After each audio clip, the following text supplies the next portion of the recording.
This program is designed to provide general information with regards to the subject matters covered. This information is given with the understanding that neither the hosts, guests, sponsors, or station are engaged in rendering any specific and personal, medical, financial, legal, counseling, professional service, or any advice. You should seek the services of competent professionals before applying or trying any suggested ideas.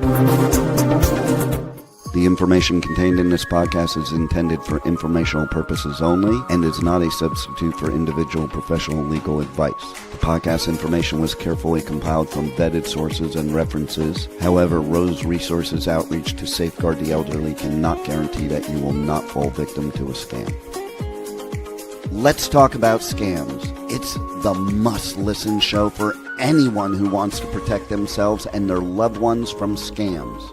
Every Tuesday at 8 a.m. Pacific Time on K4HD Radio, Joyce Petrowski, founder of R.O.S E, and her guests will provide valuable insights and practical tips on how to recognize and protect yourself from scams. And now, here is your host, Joyce Petrowski.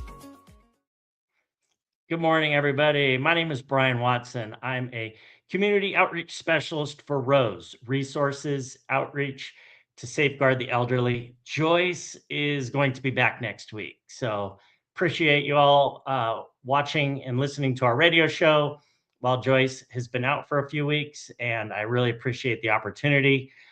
So thank you for tuning in to Let's Talk About Scams.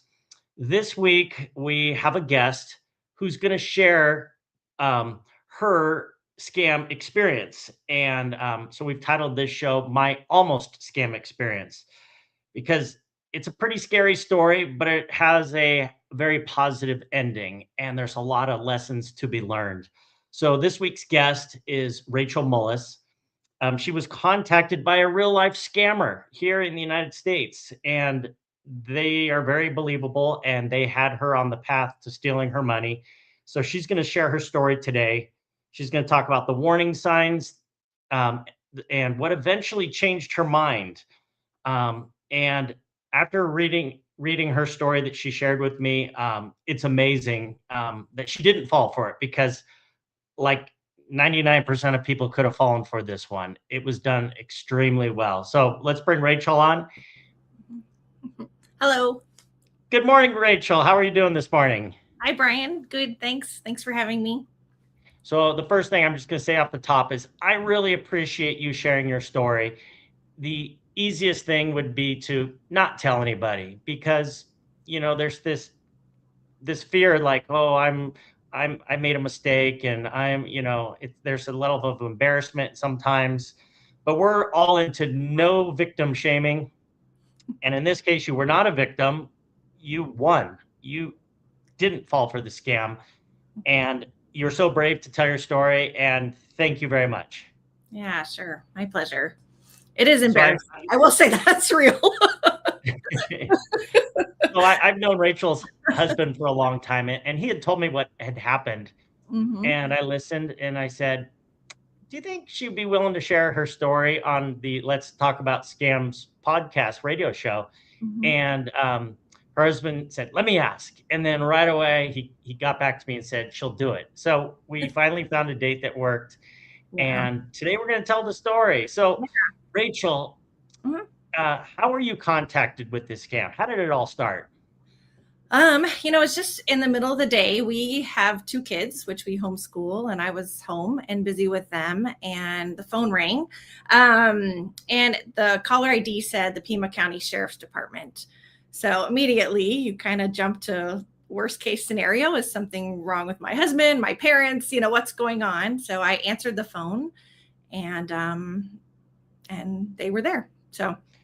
And what did this person say? He just identified himself as a police officer. He gave me his badge number. He asked me to double check the phone number, which maybe that was kind of weird, but just said, you can see that this is the Pima County Sheriff's Department. You can, Google it and make sure this is the right number, which it was. And just told me, he was calling on behalf of or because I had missed jury duty, federal jury duty, and he was calling to follow up with that. How would you describe his tone, his voice, his attitude? Yeah, I mean, I would say like a stereotypical police officer. I mean, he seemed very calm and confident. He spoke English. So I think I had this idea maybe that all scammers have, are from another country or something, but his English was perfect. And yeah, I believed him that he was a police officer. So he claimed you didn't show up for jury duty. What was going to be the next step?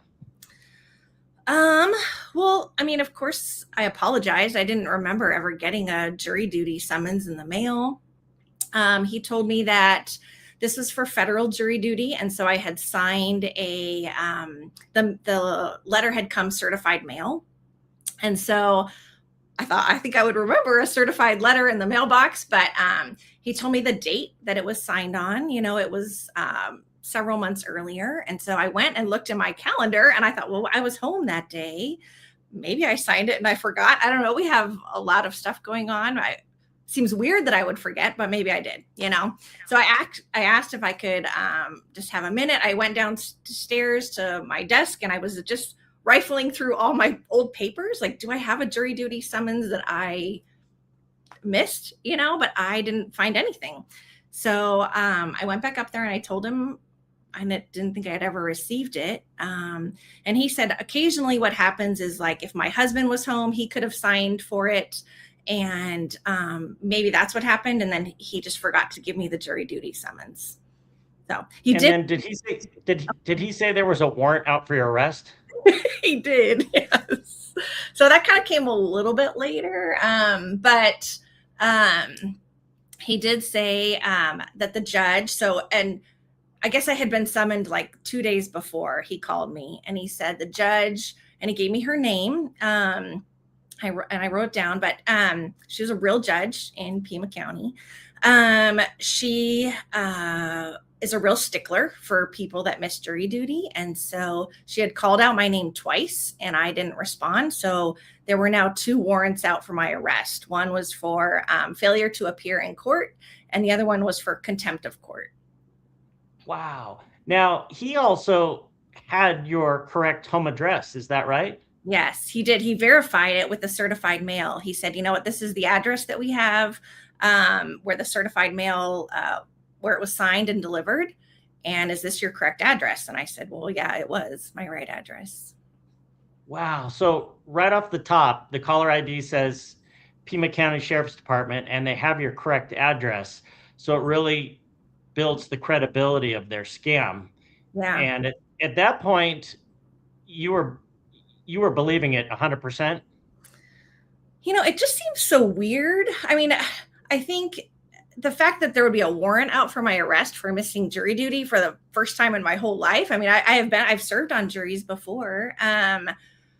It seemed extreme to me, but I think the thing that was convincing to me is that he was a police officer. And I just think for myself, like I have no reason not to trust a police officer. I just thought he reassured me several times that he's done this many times before. And he knows that it can be, surprising when people find out what the consequences are for missing jury duty. And I think I just trusted him. So I thought he was. At a certain point, did you ask to speak to your husband? I did, yes. So, that part kind of came after he, so he said, because I had this warrant out for my arrest, I had 2 options, basically. I had to stay on the phone with him, and I could post bail, essentially. So one ticket had a fine of $5,000 and another ticket had a fine of $2,000. And so if I posted bail and then I showed up at my court date to explain why I missed jury duty, then I would get the money back.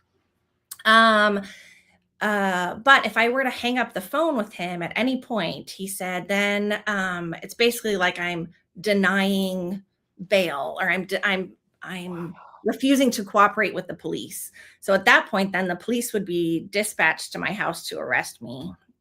Um, and so I asked if I could hang up the phone to call my husband and just talk this over with him because it felt so bizarre. And now I owe $7,000, to post bail. And he, the scammer basically said, no, I cannot contact my husband. And I said, well, why can't I call him? I don't understand. And he said, well, because we need to make sure that, sometimes people, like in a case, like say I knew what case I was going to be on, which I didn't, but there could be people there that would intimidate the jurors, and so if they had intimidated me into not showing up to jury duty because they knew I don't know, somehow how I would vote or something like that, then my husband then would now be a part of the crime, of the crime, I guess. And there would be a warrant out for his arrest as well.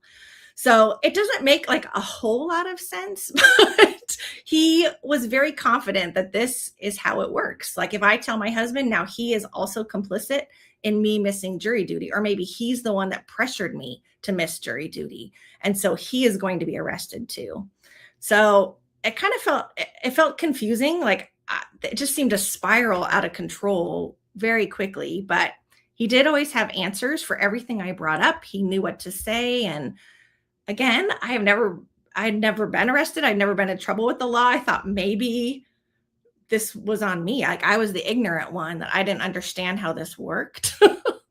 Now I see clearly that he was taking advantage of me, but that was how it played out. Well, and that's the thing. You raised a lot of concerns, you raised a lot of questions, but he had an answer for everything. And then you also said that he brought up the fact that if both you and your husband went to jail, that Child Protective Services would have to take your kids. How did that come up in the conversation? Well, then he said also, he goes, I have to ask, is anyone else at home with you? And I said, well, we have our children are here.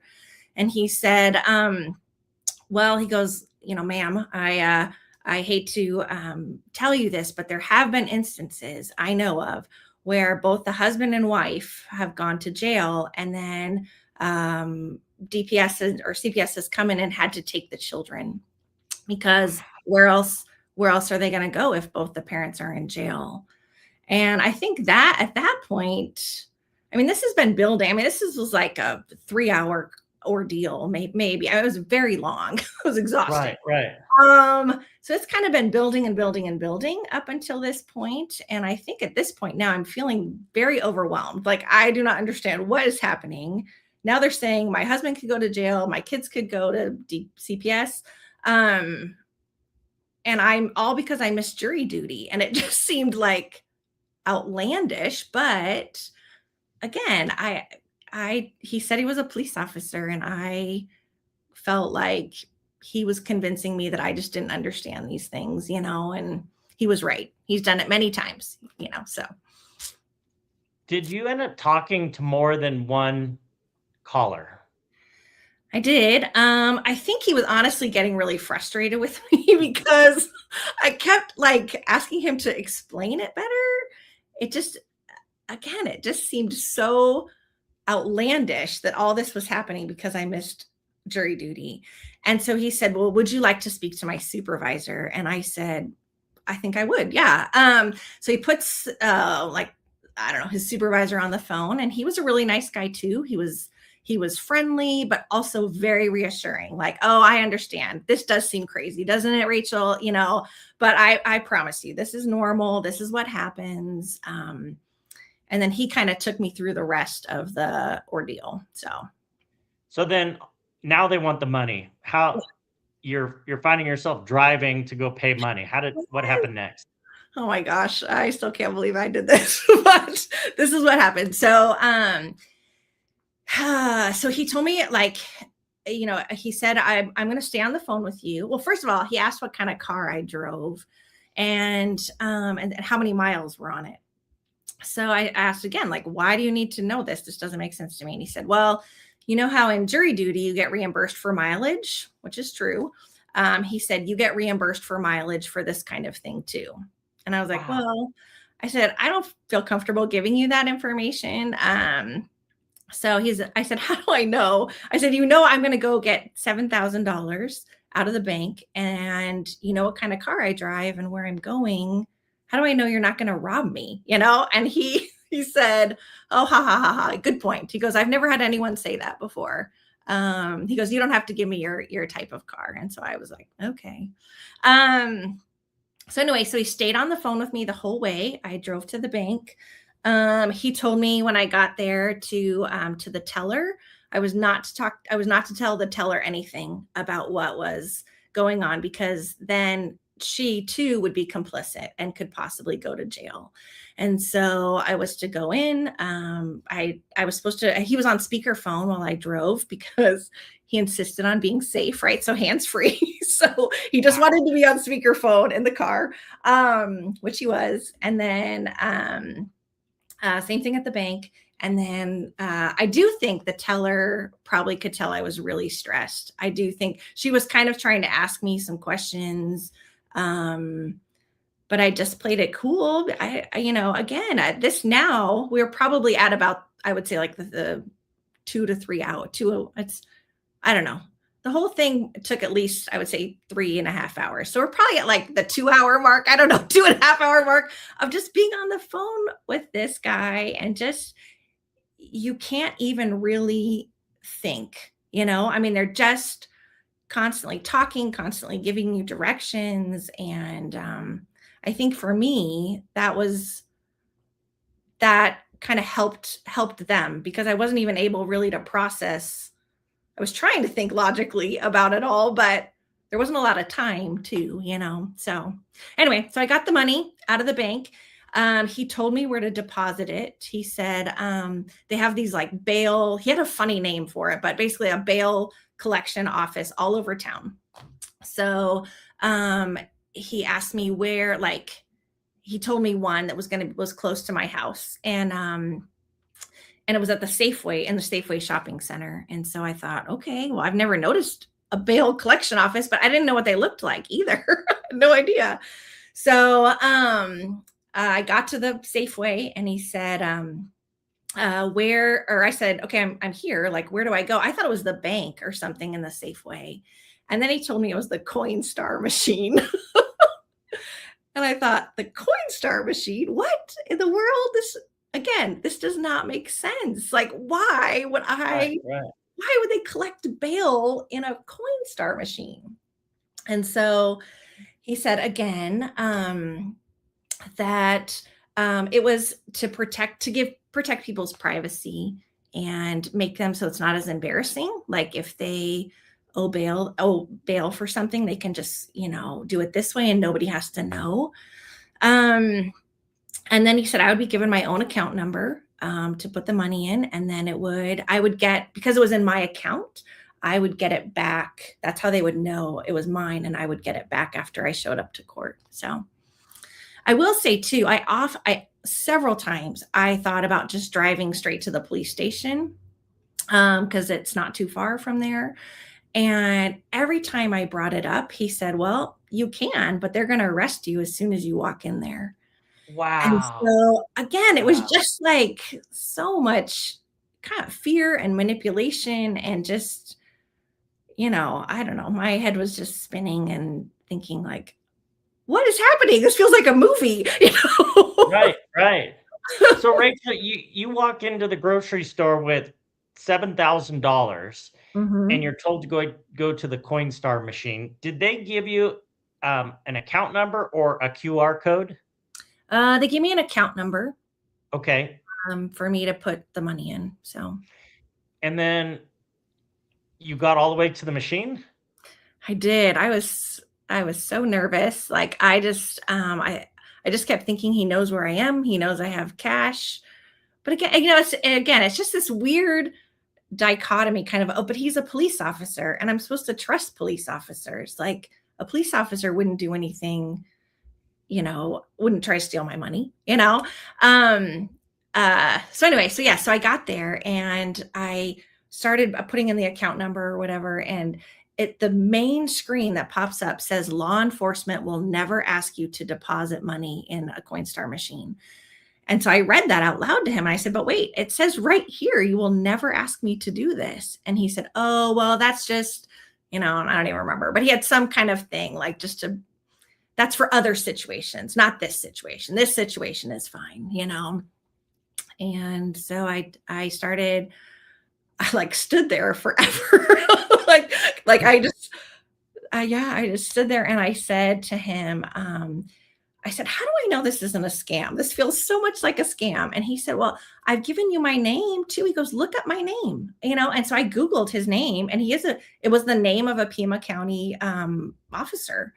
And so I thought, again, just this war in my head of this seems so wrong, but yet, I don't know, he's telling me that he's a police officer. So I just said, I cannot do this. I am going to take my chances and go to the police station. If there really is a warrant out for my arrest, every red flag is going off in my brain. And I have to pay attention to that. I can't just keep denying this and trusting you. So I said, I'm going to take my chances. I'm going to go to the police station and talk to them directly. And he got so mad. He started swearing. It was like a light switched. He started swearing at me. He called me all kinds of names. And I just got scared and I hung up the phone. And I thought, well, clearly he was not a police officer. Now if there was any doubt, that doubt is gone. And so I just ran to my car essentially and locked all the doors and started driving home, And I will say I called my husband. He was not available right then, but I called our friends whose husband was a police officer. And I just told him the story and he was very much like, that was a scam. We do not, if you ever miss jury duty, they will notify you by mail, which I didn't know. Mm-hmm. They will not ever send a police officer to your house for missing jury duty. And the fine, if there even is a fine, the fine is always less than $500. It would never be like $7,000. Right. So don't quote me on the fine part, but I know for sure they'll let you know by mail. A police officer won't come and arrest you. So he was reassuring. I gave him the information of what had happened. And I had taken a screenshot of the Coinstar machine that had my account on it, or the account number I was sending the money to. So I gave him all of that information and then, and that was kind of the end of it. So, wow. Think about this. You could understand why this scammer was so upset because he had devoted 2 + 3 hours and he mm-hmm. could almost feel that $7,000 in his hands. Yeah. And you bailed out at the last minute. Yeah. For a variety of reasons. That do you think that sign on the screen was the final thing that changed your mind, or was it just a culmination of multiple things? Well, probably. I think that was the straw that broke the camel's back. I just think I'm so glad that was there. Had that not been there, I might have gone ahead and done it, but again, it was just another red flag. This does not make sense, So. And were you on the phone the entire time with him? The entire time. Yeah. So he'd never let you, catch your breath, take a pause. Because, one of the big things that we have at R.O.S.E is we have an infographic that's called the anatomy of a scam. Okay. And it's 3 parts. It talks about you're contacted out of the blue. In your case, Rachel, you got a phone call at home. Mm-hmm. You're given a compelling reason to act. In this case, you missed jury duty. You owe money. Mm-hmm. And then they always want money. So in this case, they told you to withdraw money from your bank account and go down to a Coinstar account at the grocery store. You hit all 3. And then the thing we show in the middle is urgency. Mm-hmm. He didn't say, pay this money, but do it within the next 3 days. Yeah. Mm-hmm. He wanted to have you do it immediately. And the reason why they do that is so that you don't get to talk to a husband, a friend, or in this case, a police officer that you know in town. Mhm. It's absolutely amazing. Now, the thing I just caught you saying, it really caught my attention. When you went out to the parking lot, you locked the doors to your car, and you mentioned that. Why? Well, because like I said, I felt really scared that they were watching me at the grocery store waiting. And if I don't know if that was logical if they were in town. I know most scammers do tend to be out of town, in these big scam centers or things like that. But yeah, I felt vulnerable, I think. So No, locking and the that's absolutely. They knew your home address. They knew which store you're going to. So they literally could have had you under surveillance. And Mhm. especially when you um, didn't follow through with their commands, they may have just changed their minds and just did a robbery. Mhm. So Yeah. that's absolutely scary. Now, looking back now with the hindsight of time and Mhm. not having being on the phone with them, what were the warning signs now that you look back that jump out at you? Yeah. I think like not being able to tell anyone, that should have been a huge red flag. And it was. Um, but it should have been I wish I would have paid attention to that more and just been like, of course I'm talking to my husband. Of course I'm going to call a friend. I'm going to check with my police officer friend or um yeah, so I think again, it's that idea I think of like like a lion hunting a herd of antelope, let's say. Like they always drive the one off by themselves, right?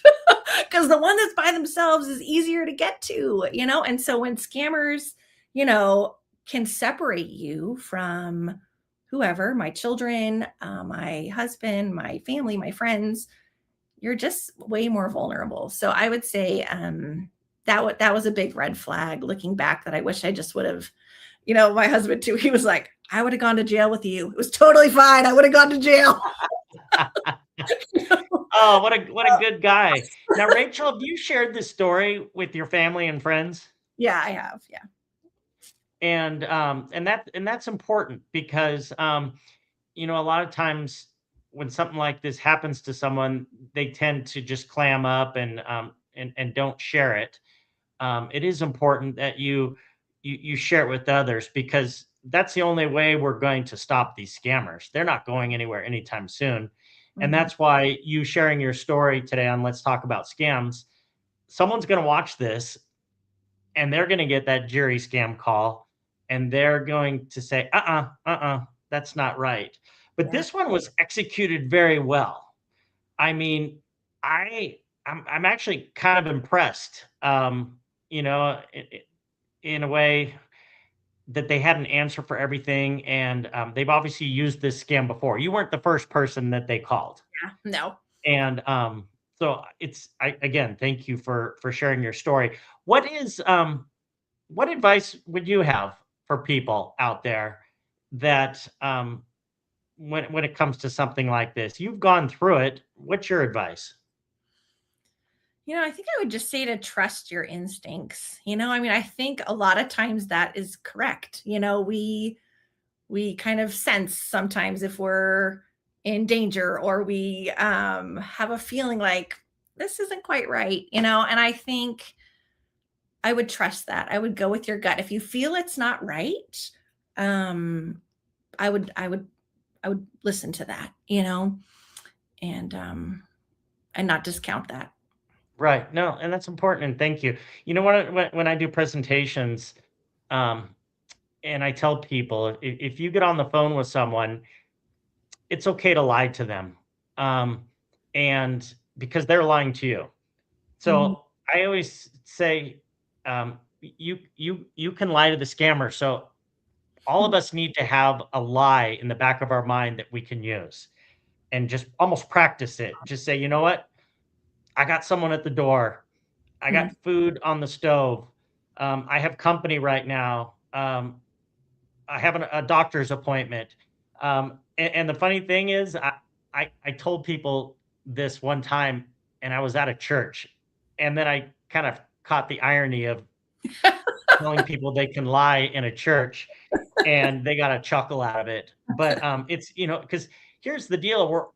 We're all going to get these scam calls at one time or another, and we have to be prepared. And the only way we are prepared is by talking about it and just having a plan in our mind. So this was absolutely amazing, Rachel. Your advice is amazing. I'm so glad that you're willing to share your story. It's going to help somebody. And like I said, it's very brave to go on here, because a lot of people would sit there and say, you know what? Oh, I almost fell for a scam. I'm not going to talk about it. But in your case, you did. So thank you very much.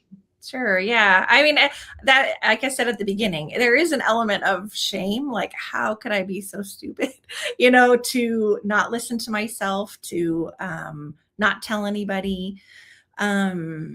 But I think, I have told several friends, and all of them, and my family too, all of them said, like, thank you for telling us, because now we know, right? Like that could happen. And so, I hope it made me a little wiser in it, for the next time, and maybe help someone else too. So one of the things I always say at my presentations is, it can happen to all of us. And if it can happen to a smart person like you, it literally can happen to all of us. So that's what gets rid of the stigma of scammers, is very smart people fall for scams. Rachel, I'm going to give you the last word. Is there anything I didn't ask you about, or any part of your story that you wanted to share before we close out today's episode? I don't think so. Just one other thing, and you maybe know the statistics, but another thing that helped me feel a little bit better is I looked up statistics on like how much money scammers take every year. It's shocking, and the other thing with sharing my story then too, other people would be like, oh, well, I know somebody who actually did give 30 and a lot more money. I mean, $7,000 is relatively small compared to some of these other scams where they take, tens of thousands or hundreds of thousands of dollars from people. So it is a real problem. So anyway, I hope this can help someone. Yeah, the numbers don't lie. They're absolutely staggering. And I've met people that have lost as little as $200, and I've met people that have lost over millions of dollars. And it affects people equally. And it's awful. And we're not going to eliminate the scammers, because it's just too profitable. But we can dry up the pool of victims by talking about it and normalizing it and sharing information. So Rachel, thank you once again. Yeah, of course. You did a great job. I appreciate your time, and I look forward to seeing you around town in the near future. Sounds good. And everybody out there, thank you for tuning in today to Let's Talk About Scams. Remember to go to roseadvocacy.org, and please sign up for our newsletter. We send it out at the beginning of each month. It's full of great information, and it's just something we need to be aware of and have in the back of our minds all the time. It's just being prepared mentally for when those scammers call. So please sign up. We will be back next week. It'll be Joyce Petrowski back, and I get to take a break for a few weeks until my next show. So thank you all for tuning in today. We'll see you next week. Okay. Bye. Well, that's all the knowledge for this episode. Tune in every Tuesday at 8 a.m. Pacific Time on K4HD Radio at k4hd.com as Joyce explores a variety of knowledge so you have the power to make scam protection your healthy habit. And until then, feel free to reach out to Joyce and let's talk about scams.